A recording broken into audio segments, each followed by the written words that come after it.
Outside the floor-to-ceiling windows of Valencia, snow drifted down in soft, relentless waves, turning the city lights beyond the glass into streaks of watercolor amber, crimson, blurred and sorrowful. I pressed my palm against the cold pane, watching flakes melt and slip downward like the tears I no longer had the luxury to shed. My own reflection hovered faintly before me, a hollowed face, shadows blooming beneath green eyes that once sparkled with dreams, now dulled by exhaustion. Even the black dress I wore was not mine. Lily, my roommate, had lent it to me. It hung loosely on a body thinned by 3 months of skipping breakfast and slicing dinner portions to keep up with rent. I once had soft curves. Now there was nothing but bone and stubborn willpower. Table 9 needs water.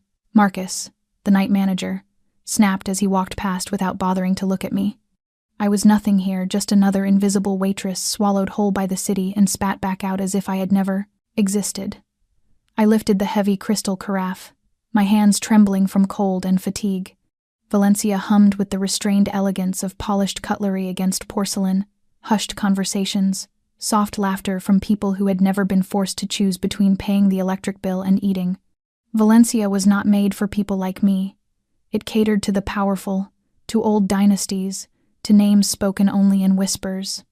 And tonight, Table 9, hidden partly behind a lacquered screen painted with a magnificent golden phoenix, was marked off limits. "We have a special guest tonight," Marcus had warned, tension threading through his voice. "No one goes near that area."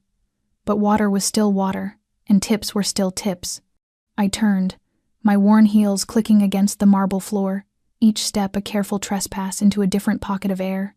I had no way of knowing that in only a moment, everything I understood about my life would fracture. I had no way of knowing that the man seated at that table would pull me out of obscurity and hurl me straight into the vortex of power, danger, and a kind of love so consuming it left no room to breathe. If you are listening to this and feel something inside you stir, please take a moment to subscribe to our channel, like and share this video so we can continue bringing heartfelt stories to you every day. And if you do not mind, would you tell me where you are watching from? Leave a comment below and let us know which corner of the world this story has reached. We cherish every single message you share. I stepped around the screen, still gripping the carafe, and froze as if I had crossed an invisible boundary between reality and something I had no words for. At the table sat a single man, leaning back against the leather chair, one hand resting on the table, the other relaxed on his thigh, controlled, yet carelessly so. There were no other diners, no voices, no laughter. Only a stillness so profound it made my skin prickle, the air thickening around me. The chandelier's light glinted off the watch on his wrist, a silver Patek Philippe sharp as a blade. He lifted his head, and for a heartbeat, I forgot how to breathe. His dark hair was neatly combed back, each line of his face carved with stark precision, angular jaw, straight nose, lips pressed into a thin line. Not with anger, but with the unfamiliarity of letting himself soften. Yet it was his eyes that rooted me to the spot. Steel gray and shadowed, cold but searching. They looked at me as if I were something he had lost a very long time ago and had unexpectedly found again. Not surprised, not curious. As if he had known I would come. I had never seen a gaze like that. No words, no movement, and still his eyes held command and inquiry all at once. I did not belong here. The hand holding the carafe began to tremble, not from its weight but from the sheer presence of the man before me. He was unlike anyone I had ever encountered. Not handsome in the familiar way. Something in him carried the scent of power, of danger, of blood long dried and the eerie silence before a storm breaks. I swallowed hard, my lips dry as paper, and took a step closer, my heartbeat pounding like war drums. I'm sorry. Marcus said this table needed water. My voice splintered, so faint I barely recognized it as mine. He did not respond immediately. He simply watched me, tracing me from head to toe. There was no hunger in his expression, no ordinary evaluation. His stare felt like an assessment of how I existed, a reading of the unspoken thoughts behind my ribs. "You brought the water, pour it." His voice was low, cool, velvet lined with steel, not a request, not a suggestion, a command. I moved to pour the water into the crystal glass, trying not to let my shaking spill it. But a single drop escaped, darkening the pristine white tablecloth like a small circle of blood. My breath caught. I reached for a napkin, but before my fingers touched it, his hand closed around my wrist. Not tight, but firm, immovable. I looked up, and our eyes collided like a spark in heavy air. "You are trembling," he observed, his tone unchanged. "Why?" Panic clawed at me as I tried to form words, but my mind had gone blank. I'm just nervous. I did not know this was a restricted area. I should go." I stepped back, but his hand had not released me yet. Silence stretched a single second. Then he asked, "What is your name?" Such an ordinary question, yet it startled me more than anything else. No one asked my name here. No one cared. I had worked nearly 4 months, and to most customers, I was just the one who poured water, carried plates, wiped tables. "Grace," I breathed. "Grace Whitmore." He let go immediately, and I drew back as if escaping the touch of a predator. Yet strangely, I felt more unmoored than afraid. "Grace," he repeated, as though tasting the sound. A beautiful name. My throat tightened. I should leave. I needed to leave, but my feet refused to move, and in that suspended moment, I understood tonight would not end like any night before. Something had begun, and I had already stepped too far to turn back. I turned away, my palms still damp with cold and sweat, but I had taken only a few steps when his voice rose behind me, low and steady, pulling me to a halt like a taut string. "Sit down, Grace." I thought I had misheard him. Warnings blared in my mind. I was not allowed to sit with customers. I was not allowed anywhere near table 9. No one sat at that table except those invited. And yet I turned back, my gaze locking with eyes the color of early morning fog, depthless and filled with something both frightening and irresistibly magnetic. I walked slowly back toward the table, my heart pounding like a war drum in my chest, and as I pulled out the chair and lowered myself into the seat across from him, I knew every rule and every boundary had already been broken. A waitress did not sit down to eat with a patron. But I was no longer just a waitress. Not with this man.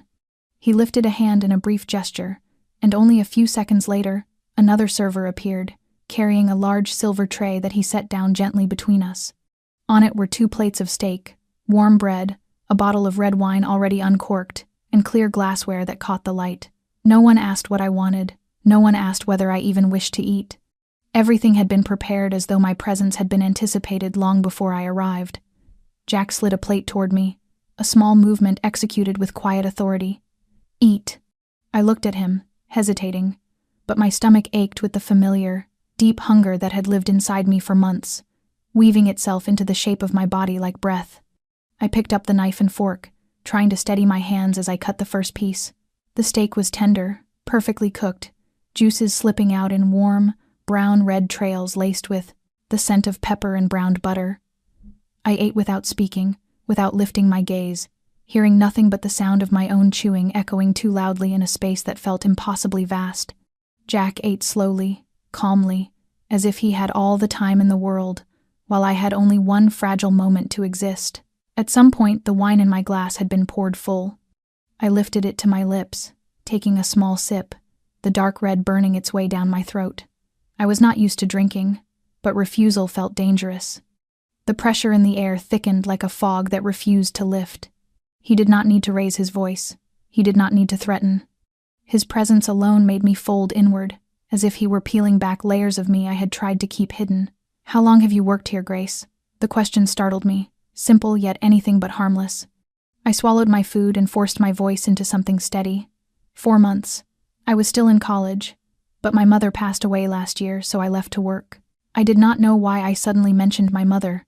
Maybe I wanted to fill the silence. Maybe his eyes loosened something inside me. Jack nodded faintly, asking nothing more, only watching me for a few seconds before wiping the corner of his mouth with a napkin. I sat there trying to remain composed, feeling as if every part of me were under a microscope. I had no idea who he was, but I knew men like him did not enter my life by accident. He was not merely wealthy. He was the kind of man whose name people whispered.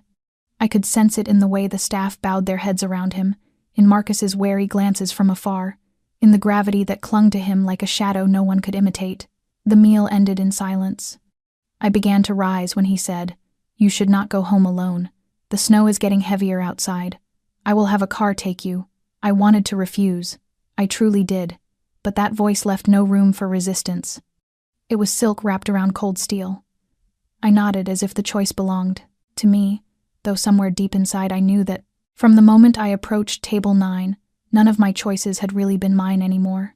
The black car waited outside Valencia, as if it had known the exact moment I would step out. The door swung open before I reached it. No driver emerging, no one urging me to hurry. I slipped into the back seat, and Jack followed a few seconds later, sitting beside me not too close, yet close enough to make the space around me shrink.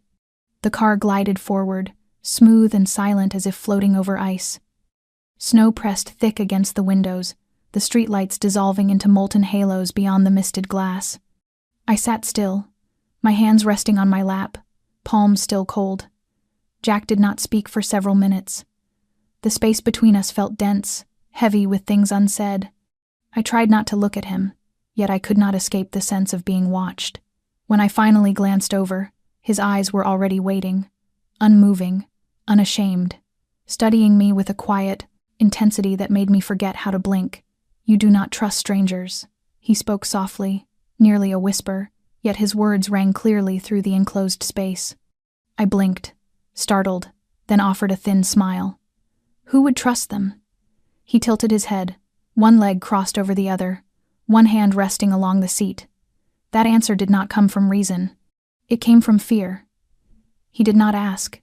He stated, as if he had read something in my gaze I had not meant to show. I turned toward the window, trying to hide the feeling of being exposed. A few seconds passed before he continued. "Your father is gone." His voice held no curiosity, only something that felt almost sorrowful. I turned back to him, my eyes meeting his, and for the first time I saw more than coldness in them. "My mother is gone too. Last year," I admitted softly. He nodded, as though confirming something he had known already. I did not understand why I told him that. I was not the kind to open up easily, especially not to a man who had known my name for less than an hour. But with Jack, boundaries blurred, rules dissolved. He watched me for a moment longer, then looked away. I heard the faintest sigh escape him, carrying with it an old kind of weariness. "I lost my mother." The short sentence came without details, but beneath it I sensed a wound that had never healed. I did not ask anything further. A gentle, unexpected silence settled between us, not awkward, not strained. Just two people carrying their losses, sitting side by side while the world drifted quietly past. I did not know what he did for a living. I did not ask. But deep beneath the perfect tailoring of his coat, I sensed a world full of things one should never know, and instead of fear, I found myself drawn in. "Have you ever run away, Grace?" His sudden question startled me. I turned to him, confused. "What do you mean? Run from what? From yourself? From reality? From everything that makes you feel like you are no longer you?" I stared at him for a long moment, unable to speak, because I knew if I opened my mouth I could not lie, and perhaps he did not need my answer. The car turned onto a tree-lined road where the streetlights no longer reached. I straightened in my seat, glancing around in uncertainty. This was not the way to my home. I opened my mouth to speak, but he had already turned to me, his voice even and soft as wind gliding over a still lake. "You cannot go home tonight. It is not safe." I meant to protest, but before I could, the car slowed in front of large iron gates flanked by tall fencing swallowed in darkness. I said nothing. I simply sat there, heart pounding, feeling as though I had stepped up to a threshold that, once crossed, would not allow me to return. And the most frightening thing was, I was not sure I wanted to. The heavy iron gates opened slowly, the scrape of metal echoing through the bitter night, and the car glided forward along a long stone path flanked by rows of bare black oak trees casting skeletal shadows across the snow-covered ground. I turned to look behind us, the city lights now nothing more than a faint smear along the horizon, distant and blurred like an old memory. I had no idea where we were, but every instinct in me whispered that this was not a place meant for wanderers. The car rounded a bend, and a mansion emerged before my eyes, exuding a radiance that was not the glitter of ordinary wealth, but the quiet, fortified power hidden behind marble and frosted glass. Warm golden light spilled from tall windows, making the facade appear as though it breathed. I swallowed hard, my lips dry, as the car slowed before the steps. The door was opened from the outside by a man in a dark overcoat whose face held no expression and needed no introduction. Jack stepped out first, looked back at me, and said nothing, yet his gaze was command enough that I had no choice but to follow. My heels clicked against the cold stone, each step sounding like a knock on the door of fate. When we entered the grand foyer, I had to steady my breath. The ceiling rose impossibly high, a heavy crystal chandelier hanging like a constellation, and the white marble floors streaked with gray veins shone with an icy glow. Twin staircases curled upward toward the second floor, where the darkened corridor was muffled by deep wine-colored velvet. The air carried the scent of old wood, leather, and something warm and indistinct that I could not name. A middle-aged woman stepped out from the left wing, small in stature, her hair neatly pinned, her face kind yet stern. She bowed her head politely to Jack before turning her assessing gaze toward me, searching for something I did not understand. "This is Marisol," Jack said, his eyes still fixed on me. "She will take care of you tonight."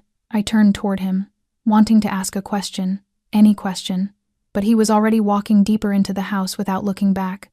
Marisol gestured gently, and I followed her down a long hallway that led to a room at the very end. When she opened the door, I froze.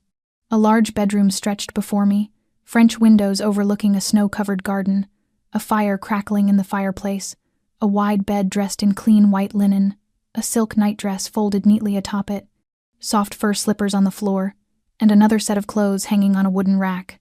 On the table, a tray of hot tea and small pastries waited. No one asked if I was hungry. No one asked what I needed. Everything had been prepared, so meticulously it was almost frightening. Marisol said quietly that the bathroom was to the left and the water had been warmed. I nodded, drifting like a sleepwalker.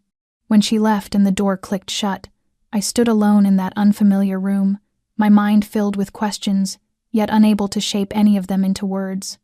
I should have been afraid. I should have found a way to leave, but instead I stood there for a long time, staring into the tall mirror at the head of the bed, seeing myself in a place that did not belong to me, and strangely, not wanting to return to the place that used to be home. I did not know who Jack Remington was out in the world, but in this house he was everything, and somehow, without warning, he had chosen to let me exist in that world. I walked to the window and gazed out at the garden, where snow continued to fall in steady, quiet flakes, untouched by noise or chaos. I pressed my hand to the cold glass, and for the first time in many months my heart did not feel entirely hollow. Something was stirring slowly, faintly like a small seed pushing up through frozen soil. I did not know whether it was hope or the first step into a place where there was no turning back, but I knew one thing with absolute clarity. Tonight, I had not gone home. And perhaps I would never go home again.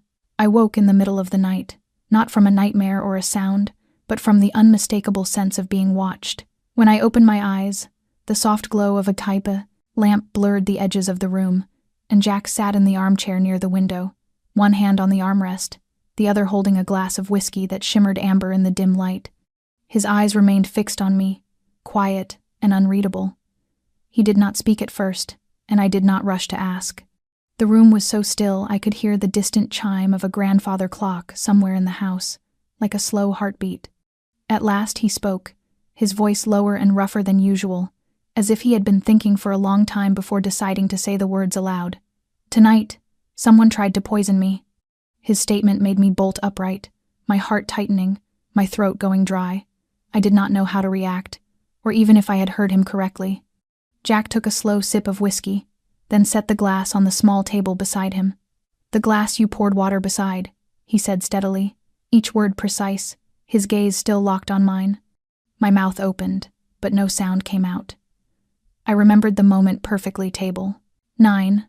The glass, the heavy water carafe, the single drop that had splashed onto the table. I had done nothing wrong. I had brought nothing but water.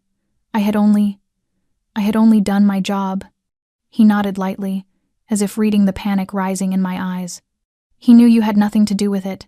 It was not your fault, but you stood too close for the people behind this to believe you saw nothing, and that makes you a thorn in their side." A chill raced down my spine despite the fire still burning hot behind me. My fingers gripped the edge of the blanket, my voice unsteady. "Why me? I am just a waitress. I have nothing to hide." He rose, moving slowly toward me, his tall frame casting a long shadow across the wooden floor.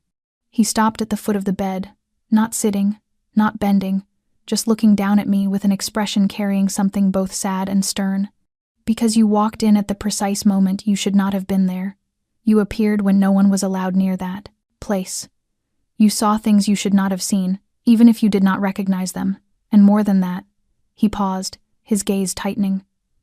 I am not sure you would be safe if you went back to the city.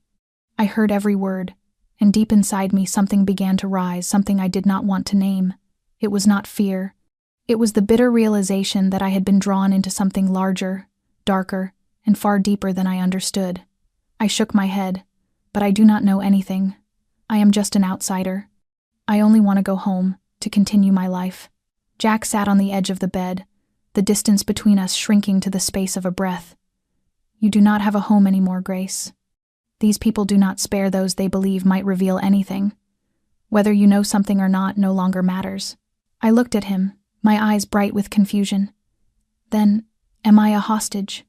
He shook his head, his gaze never leaving mine, and for the first time since this night began, an unexpected gentleness softened. His features, not a hostage, someone who needs protection. A quiet pause settled between us. I heard the wind outside, the crackle of wood in the fireplace, the rush of my own heartbeat pressing against my ribs. I knew I had no choice. But what surprised me was that somewhere inside all the confusion, a small part of me was calming. Not because of his explanation, but because of his eyes, because of the man sitting before me.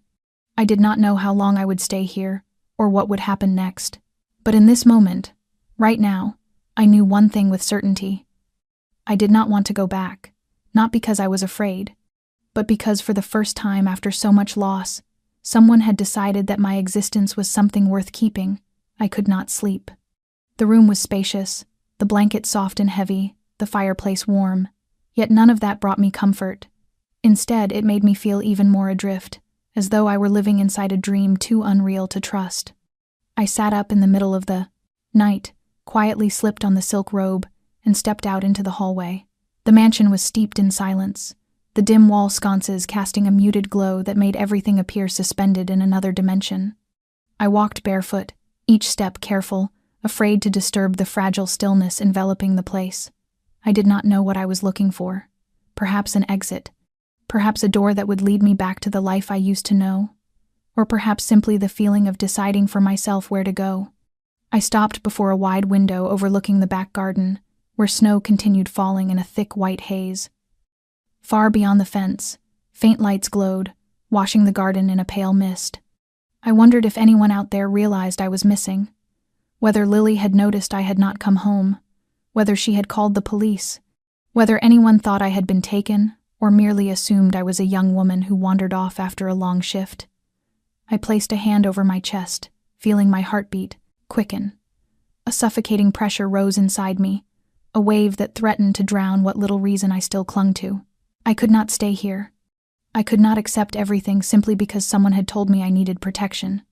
I was not used to being controlled, not used to someone deciding where I should be, how long I should remain, or what my life was allowed to look like. I turned and hurried down the main foyer, scanning for a way out. The large wooden doors were locked tight, no sign of a key. I pressed gently, but nothing moved. I continued to the back of the house, found a smaller door that led to the garden, also locked. Every door, every path was restricted, as though the house itself were a beautiful velvet-lined cage. Panic began to creep in. My heart pounded, my palms damp with cold sweat. I did not know whether this was protection or imprisonment. I slid down the wall, knees pulled to my chest, hands over my head, tears slipping down without my noticing. I did not want to cry, did not want to appear fragile, but loneliness hit me like a storm I no longer had the strength to withstand. I had been trying for so long to stand firm, to need no one, to be strong in the way a child forced to grow up too soon learns to be. And now, with someone stepping into my life claiming to shield me, I felt as though pieces of myself were slipping away. I heard footsteps behind me. Not fast, not urgent, simply the steady echo of shoes on hardwood like the ticking of a clock counting down. Jack stood there, not surprised, not angry, simply watching me as if he had known I would not stay still. "Where do you want to go?" he asked softly. I lifted my head, tears clinging to my cheeks, my voice cracking under the weight of my fear. "I want to go home. I cannot stay here like someone being kept without a say. This was not my choice." He stepped closer, lowering himself to sit across from me, not touching, not pulling, simply present. "Grace, if there were a way to let you leave, without putting you in danger, do you think I would stop you?" I looked at him with hurt shining in my eyes. "Then what am I now? Someone kept here until things calm down out there? Or prey hidden away from those who are hunting?" He did not answer right away. His gaze drifted downward, as though he were speaking to something he had carried inside for a very long time. "You are the first person who looked at me without fear, at least in the beginning. The first person who sat beside me without needing to know who I was. You are not prey. You are someone I cannot afford to lose." I stayed silent. His words did not ease my heart. They only made everything more tangled, because for the first time in my life, I could not name what I was feeling. Fear, anger, or something far more dangerous. Something that, if allowed to grow, would leave no room to retreat. The first morning in the mansion began without car horns, without an alarm, without the sound of Lily clattering around our cramped kitchen making coffee, only the soft chirping of birds that seemed to drift in from another world entirely. I opened my eyes and took a few seconds to remember where I was. Then the heaviness returned, settling over my chest like a veil of fog. Pale morning light seeped through the curtains, thin and cold. I rose from bed, feet sinking into carpet so soft it felt numb. On the sofa sat a fresh set of clothes, a pale gray knit dress, a soft coat, a light scarf. No one knocked, no one called for me, yet everything had been prepared. I dressed, brushed my hair, and stepped into the hallway, still as silent as if no one lived here. I did not know where I was allowed to go, what boundaries would appear if I crossed the wrong line, but my feet carried me downstairs, through the foyer, and into a wide room on the right. It was a dining room, a long table centered beneath neat rows of glassware and white linen. The scent of baked bread and coffee lingered warmly in the air. Marisol stood near the fireplace with a cup of tea in hand. When she saw me, she nodded, her gaze no longer searching but still impeccably polite. "Good morning, Grace." I nodded back, hesitating. "Can I help with anything?" She shook her head gently, motioned for me to sit, and poured coffee into a cup she placed before me.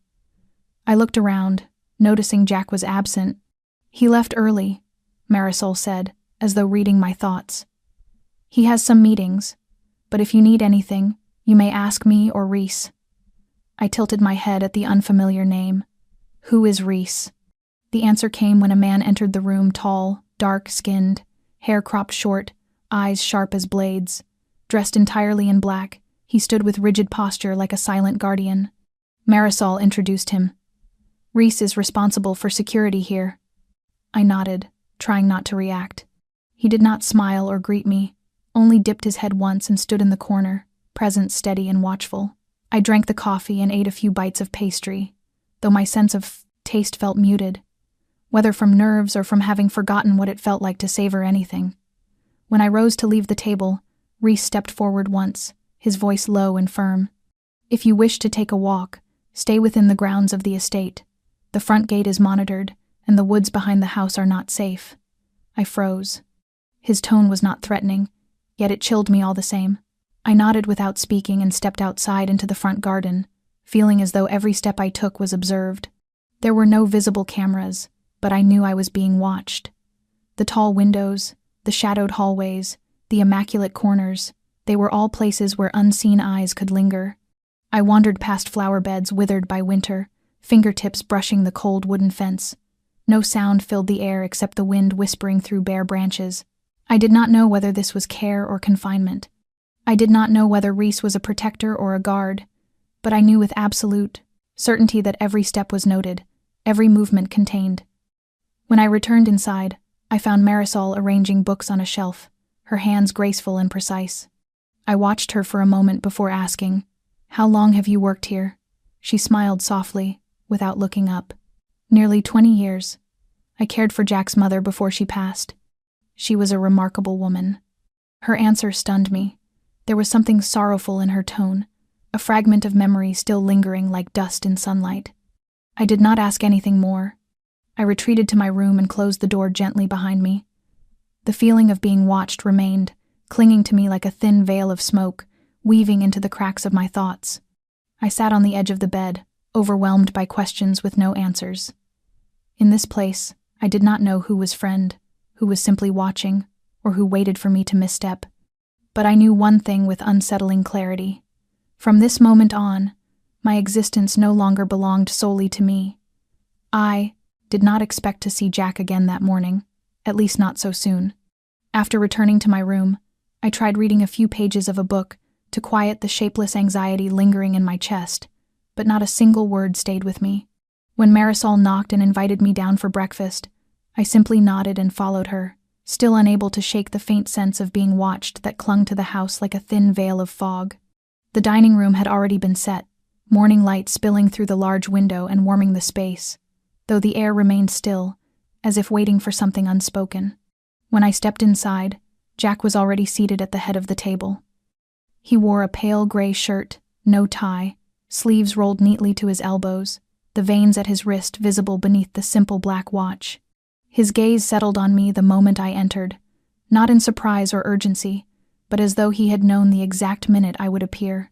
I sat in the familiar place to his right, careful and measured, aware that every movement felt examined. Marisol brought out 2 simple plates of breakfast, fried eggs, toasted bread, and fruit. No other staff, only the 3 of us. I bent over my plate, trying to hide my unease, when Jack's voice rose, gentle yet enough to make me lift my head. "You are like your mother." I froze, my fork suspended in midair. He continued, neither quick nor slow, not in appearance, but in the way you look at things, as if you are trying to find a place to stand without needing anyone to see you.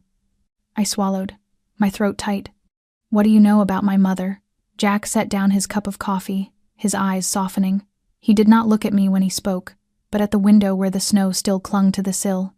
"Your mother once worked as a nurse at a community clinic in the East Bronx. When I was injured for the first time, she stitched me up. She did not ask questions, did not show fear, only did her job and sent me out the door as if I were any other patient." I stared at him, unable to believe what I was hearing. "My mother never told me that." Jack turned his gaze back to me, and this time there was something so deep in his expression, I could not guess the thoughts behind it, because she did not want you to know. She said that if she could keep you away from the dark, she would do it at any cost. My chest tightened sharply. Memories of my mother flooded me like a sudden wave, so forceful it nearly brought me to tears. She had always worked 2 jobs, always stayed up late, always quiet. I knew she struggled, but I never asked more, because she always smiled and said everything was fine. I never imagined she had touched any part of Jack's world. He went on, his voice low and steady. "After that day, I went back to see her. Not to thank her, but to understand why she had not been afraid. She only looked at me and said one thing. Some people spend their whole lives avoiding danger, and some accept it in order to protect others. I never forgot that." I lowered my head, clasping my hands beneath the table. A tight ache gathered in my throat, a mix of sorrow and shame. I never knew my mother had been so brave. I had always thought she was fragile because she sacrificed so much to care for me, turned down every chance to rest or step forward in life. Now I understood her strength had simply taken a shape I had never recognized. Jack continued quietly. "She told me that if you ever met me someday, you should forgive me if I was not a good man, because even the most lost souls can become a refuge for someone else." I could not speak. I sat there in silence, tears slipping down without my noticing. For a moment, the distance between us was no longer fear or suspicion, but a thin thread woven from memories of a woman who had been my entire world and who had left a mark on his. I sat in my room for a long time after breakfast, my heart twisting with every detail Jack had shared about my mother. What he knew, what he remembered, each small piece made her image both painfully near and achingly far.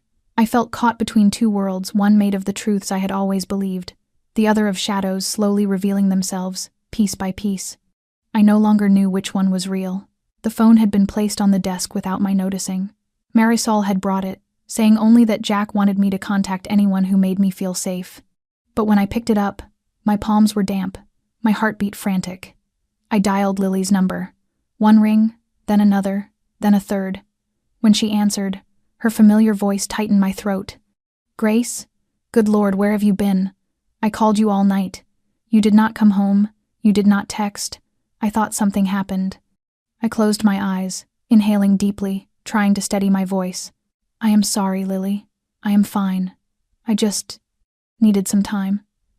I went out of the city, staying with a relative. I stepped away from my phone for a while. "I did not mean to scare you." The silence on the other end was like a crack running through my chest. Lily did not speak for several seconds. Then her voice returned, lower, sharper with suspicion. "What relative?" "You have no one except Aunt Rosie, and she lives all the way in Florida." I bit my lip, feeling my heart splinter. "I know. I do not know how to explain it. It is someone on my father's side, someone I never mentioned because Mom did not want me to stay in touch. But now, everything is a mess." Lily sighed, and I could imagine her frowning, worried and irritated. "You scared me to death, Grace. You should have said something. I thought someone kidnapped you." I let out a small, broken laugh that got stuck in my throat. "I know. I am sorry. I was not thinking clearly. I will text you every day, all right? I just need a few days. Some time to think." The silence stretched again before Lily spoke more softly. "All right. But if 3 days go by and I do not hear from you, I am calling the police. I do not care who this relative is. You cannot disappear like this. Do you understand?" I nodded, then realized she could not see, and whispered, "I understand. Thank you, Lily. You are the only person I trust." After ending the call, I sat there with the phone still in my hand, my heart strangely hollow. I had lied to my closest friend. A lie with no beginning or end, fragile enough to crumble with one simple call for confirmation. But what hurt most was how easily it had come out of my mouth. What was I doing? Where was I? Why was I sitting in a mansion lying to someone I loved when no one had forced me outright? I grabbed my head, fingers tangling in my hair, wanting to scream but unable to. I was slipping away from myself, each word I spoke, each choice I made no longer matching who I really was. Everything had become a series of survival reflexes, decisions shaped by circumstances I could not control. I no longer knew what was right or wrong. I did not know who I was living for, and the worst part was, I did not know if I even wanted to go back. The air in the room felt thick, time moving slow enough to choke me. I broke down, this time unable to stop the tears. I cried for everything I had lost, for my mother, for the truth hidden from me, for Lily, and for the version of myself I used to be. I had once believed I knew exactly what I wanted. Now I was no longer sure. In this unfamiliar house, between these silent walls, I began to feel myself unraveling, little by little, in the quiet, with no one there to see. I did not know when I had drifted to sleep on the sofa. All I remembered was that the late afternoon light had softened by the time I opened my eyes, my body so exhausted I could no longer tell how much time had passed. My mind was empty, my eyelids still burning from tears. The room rested in a pale golden glow, so quiet that I almost didn't notice Jack standing there, as if he had been watching me for much longer than I realized. He wasn't dressed in his usual business attire, but in a dark knit sweater and khaki pants, his hair slightly tousled, his eyes fixed on me with a gaze that felt impossibly steady. I pushed myself upright, fumbling as I tried to smooth my hair, but he shook his head gently, lifting a hand to tell me I didn't need to say anything. He walked closer and settled into the chair across from me, keeping a distance that felt safe yet close enough that I could not pretend he wasn't there. "Grace, you are not the only one who carries pain inside." His voice wasn't loud, but it echoed in the stillness. I lifted my eyes to him, my gaze still rimmed with red. Jack reached into his inner pocket and pulled out a small, worn photograph, placing it on the table between us. I picked it up, studying it carefully before freezing. A woman with thick dark hair, sad brown eyes, and a gentle smile. I didn't need to ask. I had already seen those eyes in Jack. "Your mother." He nodded when he saw my eyes land on the picture. "She died when he was 17. Not from illness, not from an accident, but from being killed." The words fell between us like a stone breaking the surface of a still pond, tightening something deep in my chest. My fingers trembled as I held the photo. Why? Jack did not look at me. His gaze drifted toward the window. She had tried to leave the world he was born into, a world where everything had a price, even life itself. But no one leaves easily. One night, after submitting her resignation to an organization secretly controlled by his father, she was followed. When she stepped out of the building, only a few steps from her car, a vehicle hit her head-on. They called it an accident. No one was arrested. No one was held accountable. My hands shook harder with every word he spoke. "And you, back then?" Jack nodded, his eyes still fixed on the window pane. "I was standing a short distance away. I saw everything. And I couldn't do anything." I swallowed painfully, my lungs tightening as if the air had thinned. Losing a mother was already a wound.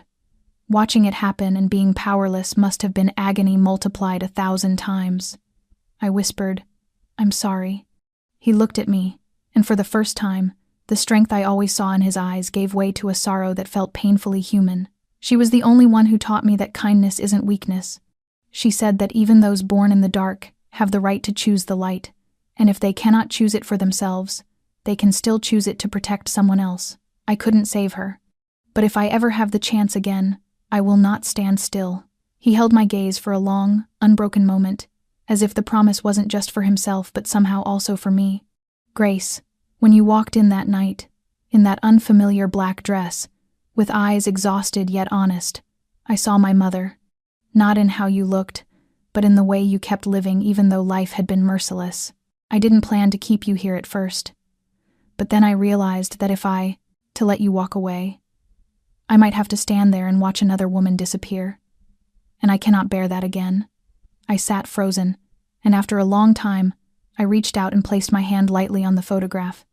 Among all the things I did not understand in this house, among all the layers of protection and secrets, there was one truth that needed no explanation. Jack's pain was real, and his love for his mother was real. And even if I did not yet know what I meant in his world, I understood one thing with absolute clarity after that moment. I was no longer just someone who happened to appear in his life. I was someone he chose to protect, not out of obligation, but because loss had shaped him in ways that would never let him walk away again. After that afternoon, the air between us no longer felt like a fragile thread about to snap. There was still distance, still long stretches of silence, but something inside those silences had shifted. I began noticing small details about him. The way he poured coffee without a word, but never forgot to pour mine first. The way he quietly watched whenever I stepped into the garden but didn't follow, as if he wanted to give me space to breathe yet stay close enough that I would not feel alone. I could not pinpoint when my own eyes began lingering on him a little longer, or when I started noticing the callous spots on his thumb and forefinger marks that didn't belong to a man who only issued commands. Once, I passed by his study. The door was half open, and inside he was reading under the soft glow of a lamp, a pair of thin-framed glasses resting on his nose. The light touched only half of his face, softening the sharp edges I had memorized during those first nights. He didn't look like an untouchable symbol of power, nor the man who had held me in place under the guise of protection. He looked like someone who had endured so much that silence had become his only way of staying whole. That night, I couldn't sleep. Memories of my mother, peeled open by his stories, made my heart ache. I went downstairs, intending only to make tea, but when I walked past the living room, the fire was still burning. Jack sat by it, legs stretched out, a book open in his hand. He looked up when he saw me, unsurprised, and motioned for me to come closer. I sat down one seat away from him. We didn't speak for a while. It was just the two of us and the soft crackling of the flames. The quiet was so complete that even our breaths felt loud. Finally, I asked, so softly I wasn't sure he heard, "Do you ever regret keeping me here?" He turned to me, and in that moment, his eyes were no longer cold. "No. If I had to do it again, I would still keep you here." My heart thudded painfully. I didn't know what answer I expected, but it wasn't that. I turned toward the fire to hide the heat rising to my face. I didn't understand why, but his words, simple as they were, felt like they cracked something open inside me. We fell, silent again. Then, almost without thinking, I let my head rest on his shoulder. No planning, no fear, just the instinct of a tired soul seeking somewhere steady to lean, and he didn't move away. He didn't stiffen. He simply tilted his head slightly, letting it rest against my hair, his breath brushing my forehead, warm and painfully gentle. For the first time in a very long while, I felt safe. Not because I was being protected, but because I didn't have to brace myself anymore. In those few minutes, I wasn't the girl running from a hard life, nor the child who lost her mother, nor the woman kept in a strange mansion. I was simply someone who had let her guard slip, just enough to feel something tender and fragile and achingly real. When I finally stood up to return to my room, he didn't stop me. But his eyes followed me all the way to the stairs, and when I lay in bed, the warmth from his shoulder still lingering on my skin, I knew I had crossed a line. No one had forced me to come closer. No one told me that place was safe, but I had stepped toward him anyway, willingly, without fear. And for the first time, I found myself wondering, if things were different, if danger vanished and the shadows receded, would I choose to stay? Not because I had to, but because I wanted to. The next morning, when I woke up, a small ivory-colored box sat neatly on the vanity near the window, beside a handwritten card inked in deep brown. The brief message rose from the paper like a whisper. Tonight, 7 o'clock, downstairs. There was no signature, but I knew it was from Jack. I opened the box, and inside lay a wine-colored silk dress, light as breath, smooth as running water under my fingertips. It had been chosen with deliberate care, not ostentatious, yet elegant and strangely perfect in size. I stared at it for a long moment, then pressed my hand to my chest, where my heart was beating faster than usual. I didn't see Jack at all that day. Marisol passed by quietly, now and then to ask if I needed anything, and Reese stood where he always stood, silent and unmoving like part of the house itself. When the clock struck 7:15, I stood before the mirror one last time, adjusting the thin strap of the dress before walking down the staircase. The lights in the foyer glowed softly, rising from warm golden sconces, creating an unexpected sense of comfort. Jack was standing by the fireplace, his back toward me, dressed in a black suit that fit his tall frame with effortless precision, the collar of his shirt slightly open, no tie. When he turned, his gaze rested on me for so long that I felt rooted to the floor. That look wasn't like the ones before. It held no caution, no scrutiny, but a recognition gentle, familiar as if he were seeing me for who I truly was, not because of circumstance, but because of something in me he had been waiting to see. "You look beautiful," he said it softly, and all I could do was nod, because if I opened my mouth, I feared my voice would tremble. He held out his hand, and I stepped forward, placing mine in his. His hand was warm and steady as he led me into the dining room, where a dinner had been prepared. There was no chef, no server, only a small round table set for two, candlelight flickering and red wine catching the glow.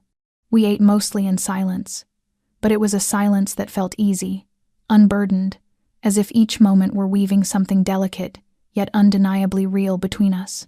After dessert, Jack rose, walked toward me, and offered his hand again. I took it without thinking. He led me to the small music room at the end of the hallway, where soft lights washed over polished wooden floors, and an old speaker played warm, low jazz. He placed his hand on my waist. I rested mine on his shoulder, and the space between us dissolved until only the music remained. We turned slowly in the room, breath mingling, heartbeats falling into rhythm with the soft bass. I looked up at him and found his eyes already on me, unblinking. He didn't speak. He didn't need to. One slight tilt of his head, one slowed step, and then his lips brushed mine. The kiss was not rushed, not dramatic, but so tender it sent tremors through me. I felt the restraint in him, as if he feared he might break me if he pressed too hard. But it was that very gentleness that made resistance impossible. I closed my eyes and let myself sink into a moment I knew I would never forget. When we parted, neither of us spoke. We simply stood there, looking at each other, and in his gaze, I did not see the shadows that had haunted him. I saw myself, reflected more clearly than I ever had been before. And in that moment I understood. Every wall I had built around myself, he had reached not by force, but by truth, by pain, by a patience and tenderness I never imagined could come from a man like him, and by that first kiss that made me realize I no longer wanted to run. I couldn't sleep after that night, but not because of fear or worry like those first nights in the mansion. This time it was because my heart kept echoing with an unfamiliar rhythm, the moments between Jack and me lingering in the air as if they refused to fade. I sat by the window, looking out at the dim garden where only a few lights glimmered faintly from the house. Everything was so quiet I could hear my own breathing. I remembered Jack's gaze after the kiss, how he hadn't said anything yet had shown me everything he had never dared voice. He didn't pressure me. He didn't ask how I felt. He didn't use words to bind me to him. But that was exactly what made my heart feel tangled and unsteady. I was afraid I was stepping too deeply into a world I never imagined existed. Afraid that what I felt for him was no longer simple sympathy or gratitude, but something bigger. Something that could cost me my sense of direction. I feared that if I let myself love him, there would be no turning back. But the frightening part, was that I no longer wanted to turn back. The next morning, I met Jack in the garden behind the house, where the rose bushes still held remnants of early dew. He wore a dark sweater, hands in his pockets, quiet as always. I walked slowly toward him, my heart pounding with painful clarity. He turned, gave me a faint greeting that barely formed into words. Standing before him, I clenched my hands to keep my voice steady. "I don't know what I'm doing." The words came out soft but honest. He waited in silence for me to continue. "I'm scared. Everything feels too real, too fast. I don't know what I should trust, whether I should stay or leave." But I lifted my head, meeting his eyes so he would understand that what I was about to say was not born of impulse. "I don't want to leave. I've thought a lot about my mother, about this place, about you. And I realized that despite the fear, the conflict, the wound still inside me, the only thing I am certain of is that I don't want to go back to my old life as if none of this ever happened." Jack didn't answer right away. He looked at me for a long time, then gently touched my cheek, as if confirming I was real. His voice was low when he asked, "Are you sure? Because I will never keep you here if there is hesitation in you." I shook my head slightly, a faint, tired smile forming.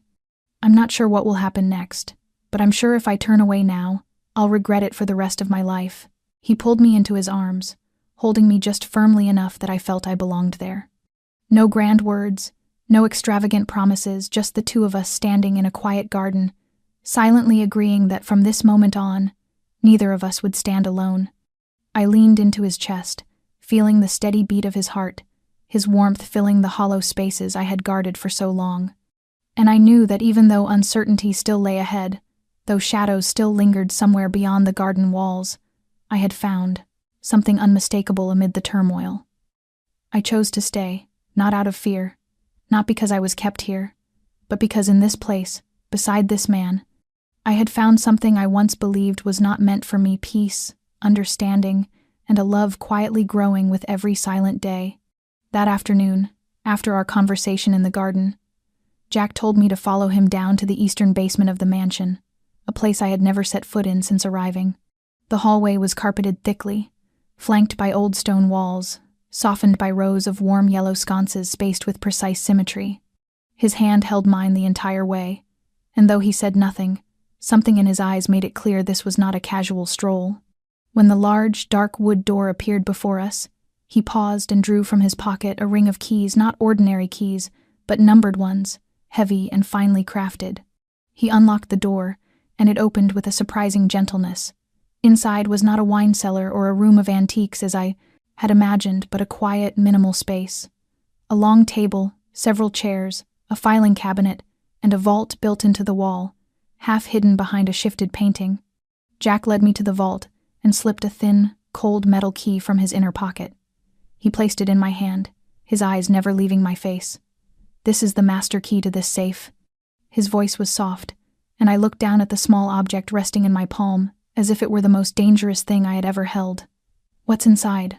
I whispered. "Documents, cash, contracts. A few things capable of destroying or protecting anyone connected to me." He paused, then added, "And things connected to your mother." I lifted my gaze in shock. "My mother?" He nodded slightly.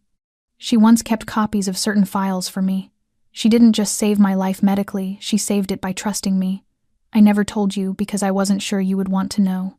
But now, I don't want to hide anything from you." I looked at the key, then back at him, the weight of it growing heavier in my hand. "I don't understand. Why me? Why not give it to Reese, or someone you trust more? Jack stepped closer, his hand resting gently on my shoulder. Because they work for me, but you're the only one with the right to choose me, and the only one I want to choose in return. For an instant, my heart seemed to stop, not because of the trust he offered, but because of what it meant. This was not just a key, it was a decision, a sign that I was no longer standing on the outside, that he was opening the door for me to enter a place where every line that once separated us had begun to blur. I tightened my fingers around the key, eyes stinging. I don't know if I can protect you, or even myself, with whatever is behind this door, but I do know one thing. I don't want anything to happen to you without me knowing. Jack nodded, slow and steady.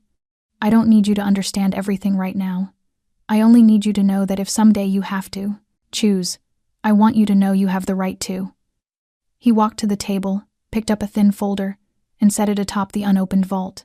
But tonight, you don't need to read anything. You only need to keep the key, not out of duty, but because I trust you. There were no oaths, no signatures, no declarations binding me to him. Only the small key resting in my hand, a silent seal between two people who had endured too much loss to give their trust lightly. When we left the room, I didn't give the key back. I slipped it into the pocket of my coat. And in that moment I understood. Real trust doesn't come from promises. It comes from the courage to place a piece of your soul into someone else's hands and wait to see if they will hold it gently. That night it rained, fine silver threads falling against the roof of the mansion in a soft, ancient murmur. I stood at my window for a long time, the key still cold in my pocket like a reminder that between Jack and me, the hesitancy and the doubt had shifted into something more real, more undeniable. I walked down the dim hallway, my steps carrying me toward his room as if my body knew the way before my mind did. I didn't knock. I stood for a moment, then placed my hand on the doorknob. It wasn't locked. The door opened quietly, letting out the scent of wood and faint tobacco, the warm glow from a single lamp softening the corners of the room against the chill outside. Jack sat on a chair, his shirt open at the collar, sleeves rolled up, a book half read in his hand. His eyes lifted from the page the moment he noticed me. He didn't ask a question, he simply set the book down and stood. I stepped inside, closing the door behind me. My heart beat loud as a clock in the stillness. I approached him, meeting his gaze without defense, without distance. I'm not here because I'm curious, or because I need answers. I'm here because I cannot sleep without saying this. Jack didn't look away, as if blinking might mean missing something essential. I breathed in deeply, my heart trembling. I love you. The 3 words needed no adornment, no promises, no special moment. They only needed to be spoken at the right time, to the right person. And as I watched his expression shift, softening, deepening, peeling away all the invisible armor he had worn for years, I knew I had spoken them at the only moment that mattered. He moved toward me, slow and sure, his hand brushing my hair back behind my ear, his fingers grazing my skin as though afraid to hurt me. He didn't answer with words. He lowered his head and kissed me, no hesitation now, no restraint. That kiss carried everything unspoken between us, born from pain, trust, sleepless nights, and the quiet exchange of a key that meant more than either of us dared admit. I wrapped my arms around his neck, feeling his body draw close to mine, strong and warm, as though every fractured part of me had finally found a place to mend. We didn't speak as he lifted me, carefully, as if I were something fragile he had guarded for a long time. The air between us thickened with emotions I couldn't name: desire, steadiness, tenderness, intensity. Each touch from him was an unspoken vow, that he loved me too in his own way, without noise, without justification, but deeply enough to make me feel as if there were only one place I truly belonged. Later, when we lay together, I rested my head on his shoulder, his hand finding mine and holding it gently. He didn't say he loved me, not right away, but the way he pulled me close, the kiss he pressed onto my forehead in the darkness, the way he held me as though letting go would make me disappear, all told me that love doesn't always need words to be real. Outside, the rain kept falling, but inside that room, for the first time since everything began, I felt a peace I had never known. Not because I was being sheltered, but because I had chosen the right person to trust with the softest, most vulnerable part of myself, and he had received it with his whole heart. the days that followed moved with a strangely gentle rhythm, as if time inside the mansion had chosen to slow itself, soften itself, so that two people who had endured too much loss like Jack and me could finally breathe without bracing for impact. We began living as though the distance between us had never existed, as though the early walls and suspicions had been nothing more than shadows passing through. Each morning when I woke, he had already brewed coffee, 2 cups waiting on the kitchen counter near the window. At midday, we walked through the back garden, where the roses bloomed as if they had never known winter. In the evenings, he let me choose a book for us to read together, or we sat side by side revisiting old films we had never had the luxury to watch before.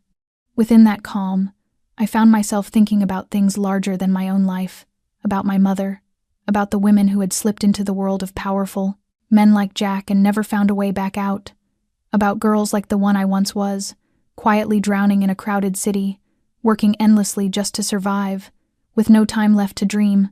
One morning, as we ate breakfast on the veranda with sunlight catching in his hair like faint golden threads, I set down my cup and asked him quietly, if I wanted to do something meaningful not just for myself, but for others, what would you think? Jack lowered his newspaper, his eyes holding mine. What are you thinking about? I took a breath. I want to start a foundation. Something small at first, a program supporting young women, especially those who have been abused, those who have lived through circumstances like my mother. I don't want them to struggle alone in the dark the way she did. I cannot turn back time to help her, but I can do something for the ones still living. He studied me for a long moment, as if he were considering not only my words but the quiet fire behind them. Then he nodded. You have a plan? I told him I had notes, ideas, the name of the foundation, a list of people I wanted to contact, even a possible location for the first office. I would begin by providing temporary housing and psychological counseling. I didn't want a large, polished charity. I wanted something real, intimate, carried by my own name. Jack didn't argue. He simply stood, walked into his office, returned with his laptop, set it in front of me, opened a spreadsheet and a set of documents, and said, "Then start." His voice was gentle but sure. "I'll invest.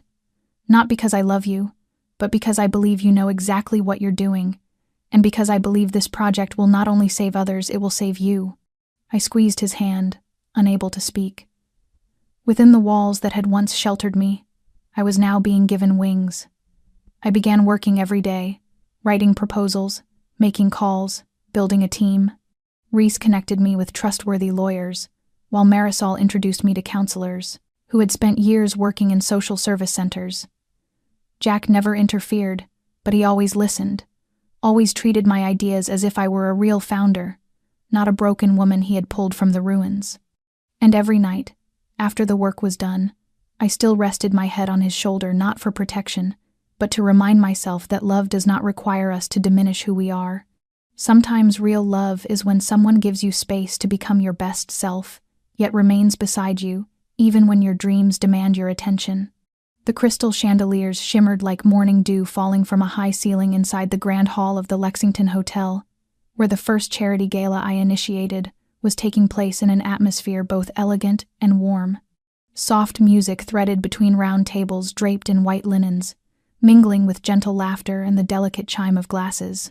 I stood near the reception table in a fitted deep emerald dress, my hair swept into a neat bun exposing a face lightly, made up but with eyes unmistakably my own, the eyes of Grace, who once collapsed under the weight of life but now stood tall in a place once meant for others. The event, named Second Light, marked not only the beginning of the foundation but a threshold for me personally. In the hall were donors, attorneys, representatives from social organizations, and a few figures from Jack's former world people, who had once seen me as nothing more than a passing name. But tonight I was not a waitress in a borrowed dress. I was the founder, telling my story not to win pity, but to spark hope for the women still trapped in the dark. When I stepped up to the podium, the lights washed over my face, and I faltered for a heartbeat. But then I looked down at the front row where Jack sat watching me, not with pressure, not with expectation, but with the steady presence that let me take a long breath and begin. I spoke about my mother, about the days I had pretended to be fine just to finish a shift, about the nameless fear of being pushed into corners the world pretended not to see. I didn't cry, nor did I seek sympathy. I spoke as if those hardships were the foundation beneath what I was building today. And I spoke of the dream of seeing women rise without asking permission, without trading their dignity just to survive. When I finished, the room was silent for a moment before applause swept through it, wave after wave, not for my speech or its delivery, but because they had seen something real in me, unvarnished, unpolished, unafraid to stand in her own truth. Afterward, an investor approached to ask about a 3-year roadmap.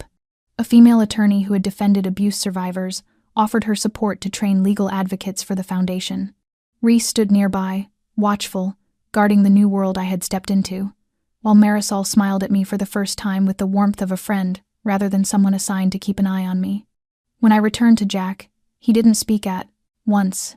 He simply held out his hand. I took it, feeling the warmth pulse back into me.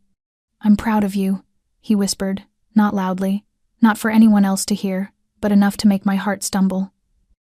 It wasn't flattery. It was recognition, the kind I had longed for as a child waiting for my mother to come home from her late shift. The night continued, filled with greetings, business cards, and new partnerships. Yet no matter where I stood, my eyes kept drifting back to the man who had given me more than love. He had given me a foundation, but I was the one who stepped into the light. And tonight, in this room of laughter and promise, I understood that my life had entered a new chapter. No more running, no more lowering my head. I was Grace, rewriting my story with hands that once trembled but now knew how to hold the future. The party ended late, guests drifting out beneath the soft glow of lanterns along the terrace, their footsteps fading into the gentle rustle of staff cleaning up, as if an old chapter were quietly closing to make room for something new. Jack drove me home in the familiar car, no driver, only the two of us enclosed in a stillness that felt intimate, his hand resting lightly on my thigh as though holding on to the remnants of the evening. I leaned my head against his shoulder, my bare feet aching but my heart still full. When we reached the mansion, he did not turn off the engine right away but looked at me, his gaze quiet and deep like a lake at night. "Do you know how much you changed the way people see you today?" I gave a small smile and placed my hand over his. "Yes, but what makes me truly happy is that I changed the way I see myself." He said nothing more, only nodded, took the keys, and opened the door for me. As we walked through the small garden behind the house, I noticed paper lanterns lit along the stone path, something that had definitely not been there when we left earlier. My heartbeat quickened, each step carrying a sense of anticipation, as if my body already knew what was coming while my mind struggled to catch up. Jack no longer held my hand but walked beside me in silence. When we reached the open space in the center of the garden where the rose bushes were in full bloom, he stopped. In the middle stood a small wooden table with a gray velvet box on top, surrounded by hundreds of flower petals scattered like fallen rain. I turned to him, my breath catching. The lantern light painted soft shadows across his face, making it almost impossible for me to look away. He took a long breath, stepped closer, then knelt and opened the box to reveal a ring with a diamond that was not large but set within delicate, handcrafted details, classic and understated, just like me. "Grace, you once said you weren't sure what the future would hold, and neither am I. I can't promise that everything will be easy or that storms won't come, but I can promise that from today on, if you agree, I will be the one facing all of it with you. Not as the man who once frightened you, but as the man who loves you with everything left in him. As the man who saw you even before you saw yourself. As the man who will never let go first. Will you marry me?" I don't remember when I began to cry. I only felt my face growing warm, my chest tightening as if every word he spoke had found its way into the deepest part of me. I didn't answer right away, not because I hesitated, but because I wanted to memorize the moment, to fix it in my heart as something sacred. Then I nodded, slowly, as if agreeing with my own soul. "Yes, I will." He rose to his feet, slid the ring onto my hand, and pulled me into his arms. I held him tightly, my arms no longer shaking, no longer uncertain. In that moment, I was not just the woman who loved him. I was the woman who would build a life with him through everything behind us, around us, and ahead of us. In his embrace, I felt something shift irrevocably without needing to be spoken. I had once been the girl standing at the edge of other people's dreams. Now, I was at the center of my own, and I knew that from this night on, we would write the rest of that story together. I often wondered what moment in my life had truly changed everything. Was it that snowy night outside the Valencia restaurant, when I stood waiting behind a door I was forbidden to approach? Or the moment Jack's eyes first met mine, carrying something unexplainable that unsettled me long before I understood it?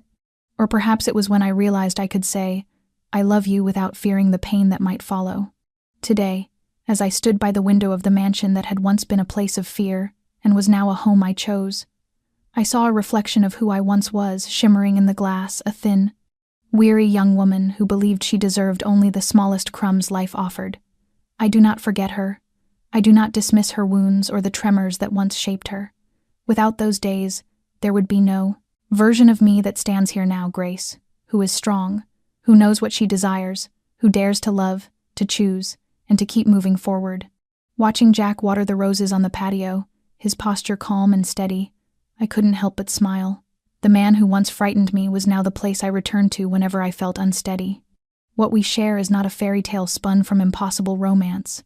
It was built slowly, layer by honest layer, through forgiveness, through arguments, through the hands we reached for each other after every storm. We walked through the darkness not to erase it, but to understand that light is something we must choose and protect every day. I believe everyone reaches a moment when they feel lost, as if they have stumbled into a story that doesn't belong to them. But if you are brave enough to pause, to look inward, and to ask whether you are truly living or merely surviving, you may find a new path waiting, a second chance, a fate you never expected, arriving from the place you least imagined. My story is a journey of pain, forgiveness, and, ultimately, love. And I believe each of us deserves a new chapter, one in which we are defined not by our past but by the strength of the choices we make today. If this story has touched something inside you, please share your thoughts in the comments. I truly want to hear from you, to know whether any part of Grace and Jack's journey reflected something in your own life or in someone you care about. And if you enjoy heartfelt, emotional stories like this, stories filled with human depth and meaning, please subscribe to our channel, like the video, and share it so that these messages can reach even more people. Every day, we hope to bring you content that not only entertains but nourishes the heart, reminding you that no matter how difficult life becomes, love, kindness, and truth always have a place. Thank you for staying with us until the end of this story. I wish you good health, peaceful days, and a life filled with gentle joy. Goodbye, and we'll see you in the next video.